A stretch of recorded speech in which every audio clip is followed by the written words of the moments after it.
मी माया चौरे, समाजवादी पक्षाची महाराष्ट्राची महिला प्रदेश अध्यक्ष आणि कामठी नगर परिषदेचे माजी नगराध्यक्ष।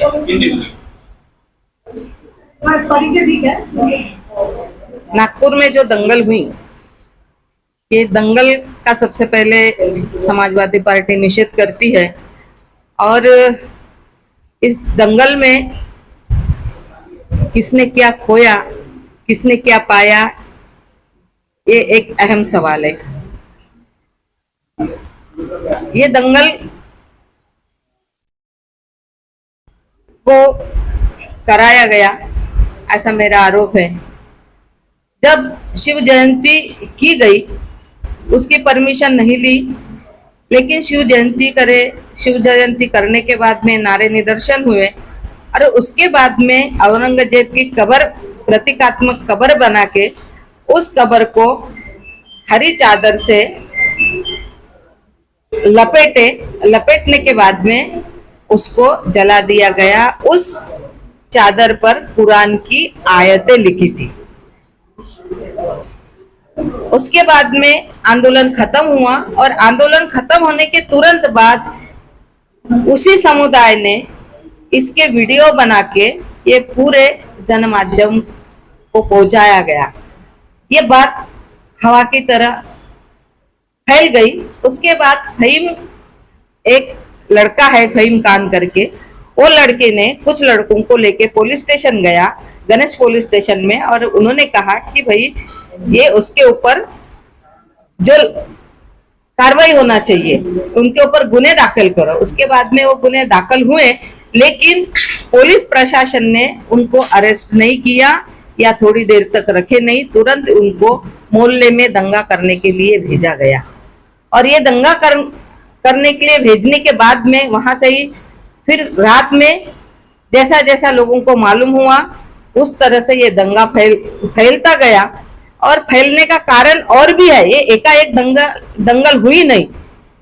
ये हमारे शहर के, हमारे राज्य के मुख्यमंत्री, जिसको हम बहुत सम्मान करते थे, आदर करते थे, हमें बहुत गर्व था नागपुर वालों को, ये बहुत दिनों से औरंगजेब का विषय बंद नहीं कर रहे थे।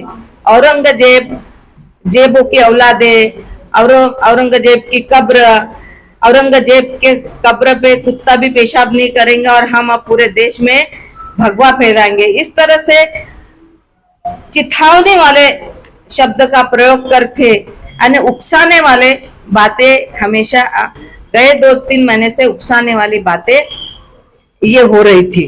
उसका ही परिणाम है। हमारी मांग ये है मैडम कि जो इरफान नाम का लड़का, जिसका इस दंगे से कोई लेना देना नहीं, वो नौकरी करने के लिए, काम धंधे करने के लिए इटारसी जा रहा था, ट्रेन पकड़ने के लिए रेलवे स्टेशन जा रहा था, बीच में वो ऑटो वाले ने उसको उतार दिया क्योंकि आगे दंगल हो रही थी, लेकिन वो पैदल कहीं से तो भी रास्ता निकालते हुए जा रहा था। उसकी दाढ़ी और टोपी देखकर उस लड़के को बीच में मार दिया गया, उसकी मॉब लिंचिंग की गई। तो उसके परिवार में, उसका भरा परिवार है, उसके परिवार में कमाने वाला एक ही लड़का था। इसको 10 में उसकी बेटी है और 30-32 साल की उसकी बीबी है, एक पढ़ी लिखी अपंग बहन है। उसके बाद में एक भाई उसका ऑटो चलाता और एक भाई छोटी सी खर्रे की दुकान चलाता है। तो वो लोगों को न्याय मिलना चाहिए। उसको उधर निहरवा के लिए 1 करोड़ की मांग शासन से की है हमने। वो बच्ची की पढ़ाई का खर्चा राज्य शासन और केंद्र शासन मिलकर करे और उनको सहायता करे, ये हमारी मांग है। ये मांग सरकार ने पूरी करना चाहिए। उसी तरह फहीम नाम के लड़के का जो मकान है, उन्होंने पूरी तरह से उसको तोड़ दिया गया।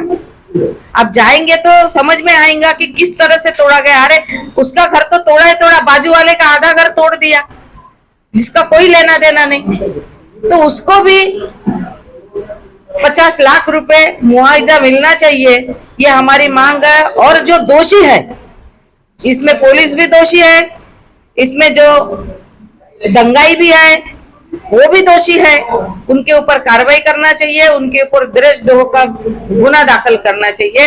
अगर वो लड़कों के ऊपर इन्होंने जब भी पुलिस स्टेशन में इनको अरेस्ट करते, गुने दाखिल करते, उनको छोड़ते नहीं थे जयंती होने के बाद में, तो इतना बड़ा दंगल यहाँ होता नहीं था। और मैं शासन से रिक्वेस्ट करती हूँ कि इस दंगे को कृपया, मुस्लिम ने दंगा किया हुआ है, एक तरफा दंगा उन्होंने ही किया हुआ, ये ना कहे। जो दोषी है उनके ऊपर कार्रवाई करे, लेकिन जो बेगुनाह है उनकी जिंदगी बर्बाद ना करे, ऐसा मेरा शासन से गुजारिश है। तो समाजवादी पार्टी किस तरह का एक्शन लेगा? वो तो तय करेंगे कि किस तरह से आश्वासन, किस तरह से आंदोलन हम करेंगे, लेकिन आंदोलन जरूर करेंगे हम। इनके लिए, न्याय के लिए आखिरी दम तक लड़ते रहेंगे।